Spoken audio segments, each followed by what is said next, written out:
Hey everyone, and welcome back for another deep dive with us. Today we're going to Springfield, Missouri, and we're going to unpack a case that is both chilling and incredibly perplexing.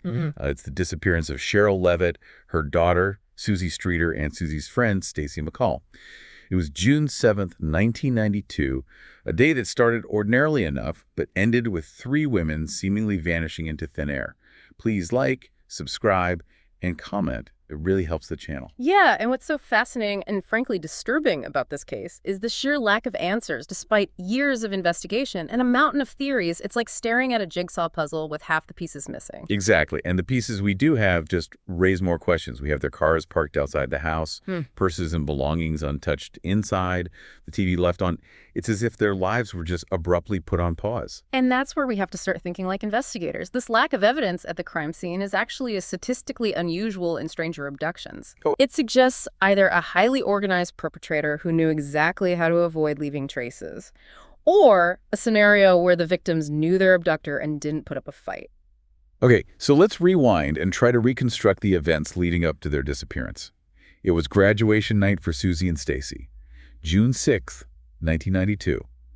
They were out celebrating with friends full of excitement for the future. Typical graduation night full of energy and anticipation. They initially planned to stay at a friend's house, but it was too crowded, so they decided to head back to Sherrill's place for the night. So around 2 a.m., Suzie and Stacy arrive at Sherrill's home on East Delmar Street. Nothing out of the ordinary, just two friends coming home after a night out. Except this is where the timeline gets fuzzy. We know that friends started to worry the next morning when they couldn't get a hold of Suzie, Stacy, or Sherrill. By late morning, a group of them went to the house. And that's when they discovered the unlocked door, the undisturbed belongings, and that eerie feeling that something was terribly wrong. Imagine walking into that scene, beds, unmade cigarettes, left untouched in an ashtray. The television still on a half-eaten bowl of pretzels. These details are incredibly important because they paint a picture of normalcy interrupted. The question is, by what? And then there's that broken porch light you mentioned earlier. A broken porch light on its own wouldn't be that strange, but the glass was meticulously cleaned up. It almost feels deliberate, like someone was trying to hide something. Exactly. Was it broken during a struggle we haven't accounted for? Was it an attempt to signal for help that was interrupted? Or was it just an unrelated accident that adds an extra layer of creepiness to an already unsettling situation? And if that wasn't enough, there's the detail about a disturbing phone call. Some of the friends who discovered the women missing received a lewd and sexually suggestive call shortly after finding the house empty. This detail has always bothered me. Was it the perpetrator reveling in the fear and chaos they'd caused? A cruel prank at the absolute worst possible time? Or just a bizarre coincidence that's haunted everyone involved for years? It's like something out of a horror movie. And it really highlights how little we know about what happened in those crucial hours between Suzie and Stacy arriving home and their friends discovering the empty house. Absolutely. And this gap in our knowledge is what fuels so much of the speculation surrounding the case. Without concrete answers, we're left with theories. And speaking of theories, let's dive into some of the most prominent ones that have emerged over the years. Let's start with what might seem like the most straightforward explanation: stranger abduction. It's a scenario that initially seems to fit, given the lack of signs of a struggle and the fact that the women's personal belongings were left behind. Right, but you mentioned earlier that the lack of evidence at the crime scene is actually unusual in stranger abductions. Why is that? Well, statistically speaking, most stranger abductions are impulsive acts of opportunity. They're messy, they're chaotic, and they tend to leave behind forensic evidence: fingerprints, fibers, something. The fact that the scene at Sherrill's house was so undisturbed suggests a level of premeditation that's more often seen in targeted attacks or cases where the victims knew their abductor. So if we're moving away from the stranger abduction theory, does that make a connection to the victims more likely? It's certainly something investigators considered. One name that comes up frequently in this context is Robert Craig Cox, a convicted murderer who was known to be in the area at the time of the disappearances. And Cox himself has claimed to know what happened to the Springfield Three, even stating that they were dead and would never be found. That's chilling. It is, but it's important to consider the source. Cox is a classic example of what criminologists call a self-aggrandizing offender. These are individuals who seek notoriety and often insert themselves into high-profile cases to feed their egos or manipulate the system. So are we saying his claims are just a way to get attention? It's definitely possible. While we can't definitively rule him out without concrete evidence, there are aspects of his profile that don't align with what we know about serial offenders, particularly those who target strangers. Cox's known crimes were brutal and impulsive, driven by rage and opportunity. The Springfield 3 case, on the other hand, displays a disturbing level of control and planning which isn't consistent with his typical modus operandi. So we've got a potential connection that's shaky at best. What about other theories that have been proposed? What about the idea that Suzie and Stacy were victims of sex trafficking? This is a theory that gained traction in the years following the disappearance as awareness of human trafficking grew. It's a horrifying thought, and certainly a possibility that can't be completely dismissed, but we have to look at the context. In the early 90s, Springfield wasn't known as a hub for sex trafficking activity.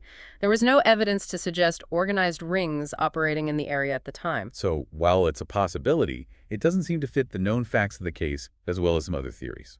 Exactly. It's a theory that relies more on speculation than concrete evidence. Another angle investigators explored was the possibility that this was a targeted crime aimed at Sherrill Levitt.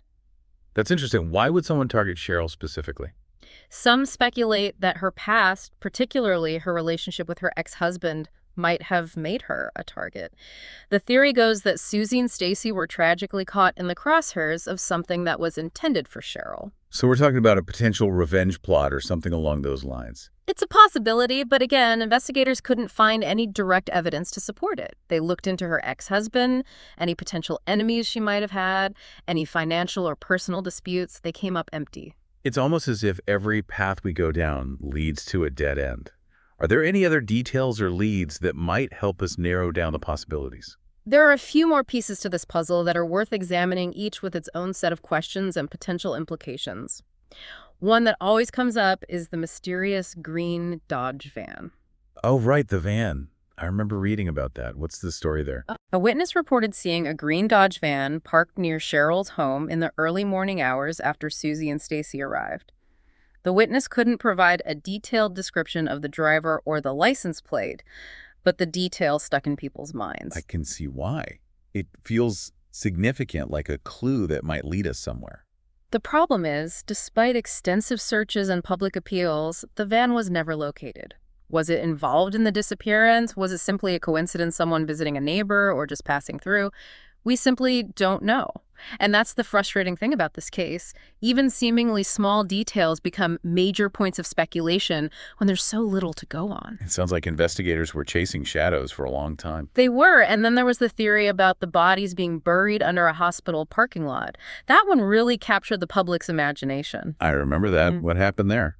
A tip from an anonymous source led investigators to believe that the women might be buried beneath a parking lot that was under construction at the time of their disappearance. It was a dramatic scenario, and the police took it seriously enough to bring in ground-penetrating radar to search the area. For those who aren't familiar, ground-penetrating radar uses electromagnetic waves to create images of what's beneath the surface. It's like taking an X-ray of the ground. Did they find anything? Unfortunately, no. The search came up empty. Another tantalizing lead that ultimately led nowhere. It's like the case is deliberately taunting us with these glimmers of hope that fade just as quickly as they appear. It's certainly frustrating. And then, of course, there's the theory that always seems to pop up in cases like this, the police cover-up. Ah, yes. The conspiracy theory. What's the thinking behind that one? Some people believe that evidence was mishandled, that the crime scene was compromised, potentially even intentionally, to protect someone with connections to law enforcement. So the theory goes, someone in a position of power is involved and they've managed to bury the truth. Right. It's a theory fueled by mistrust of authority and a desire for a more satisfying explanation than the possibility that sometimes cases simply go unsolved. And while we can't discount the possibility of corruption, we have to acknowledge that there's no substantial evidence to support the idea of a cover-up in this case. Exactly. It's crucial to separate speculation from fact. And in the absence of concrete evidence, we have to be careful not to jump to conclusions. So it seems like we've explored a wide range of theories, each with its own strengths and weaknesses, but none that definitively solve the mystery. Where does that leave us? I think it leads us to the bigger question. Why does this case remain unsolved after all these years? And to answer that, we need to look at the limitations investigators faced, the challenges of the case itself, and the role of media and public speculation in shaping the narrative. Yeah, it feels like we've hit a wall with every possible explanation. It's incredibly frustrating, especially when you think about the families left behind grappling with this agonizing uncertainty for over 3 decades. It's heartbreaking. The families of Sherrill, Suzie, and Stacy have lived every day for the past 30 years hoping for answers for closure. For something, anything, to ease the pain of not knowing their strength and resilience are truly remarkable. Yeah, it's a reminder that behind every true crime case, behind every unsolved mystery, there are real people whose lives have been shattered. And the impact extends beyond the immediate families. The Springfield community as a whole was deeply affected by this case. Imagine living in a place where 3 women could simply vanish without a trace. It would change your entire worldview, wouldn't it? Absolutely. It would shatter any sense of security you had, make you question everything and everyone. Exactly. The case had a profound impact on Springfield. People started locking their doors, watching their kids more closely, looking at their neighbors with suspicion. There was a collective trauma that lingered long after the initial shock faded. It's a reminder that these cases aren't just abstract puzzles to be solved. They leave behind real, lasting wounds on individuals and communities.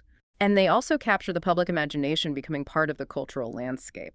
The Springfield 3 case in particular has been the subject of countless documentaries, podcasts, books, and online forums dedicated to unraveling the mystery. Why do you think this case, out of all the unsolved mysteries out there, continues to fascinate people? I think it's a combination of factors. The lack of answers, of course, is a big one. Human beings are wired to seek explanations to try to make sense of the world around us. When we're confronted with a mystery like this, it triggers something deep within us, a need to understand, to find a resolution. It also doesn't hurt that the victims were relatable.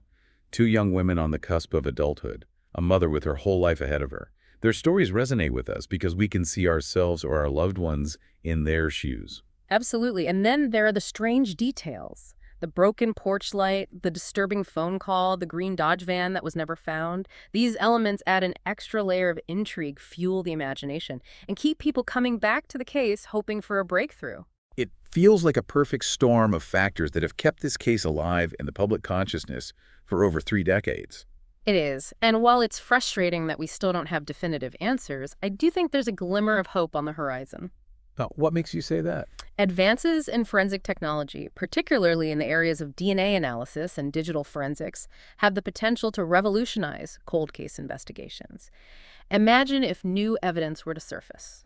A DNA sample, a long-forgotten digital footprint, something that was overlooked or impossible to analyze back in the early 90s. It could change everything. That's an incredible thought. It's almost like a second chance for justice, a way to finally give the families the answers they've been waiting for. It's definitely a possibility. And even if those new leads don't materialize the continued attention to the case, the ongoing efforts of investigators and amateur sleuths keep the hope alive. It's a reminder that even in the face of seemingly insurmountable odds, we should never give up on the pursuit of truth and justice. Exactly. The story of the Springfield 3 is a testament to the human spirit's resilience in the face of unimaginable tragedy. And a reminder that even in the darkest of times, the search for answers must continue. Well, that's our deep dive into the haunting case of the Springfield 3.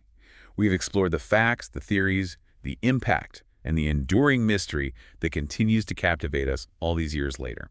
It's a case that stays with you, that prompts you to question, to analyze, and to never stop seeking answers. And as always, we encourage you to continue your own exploration of this case.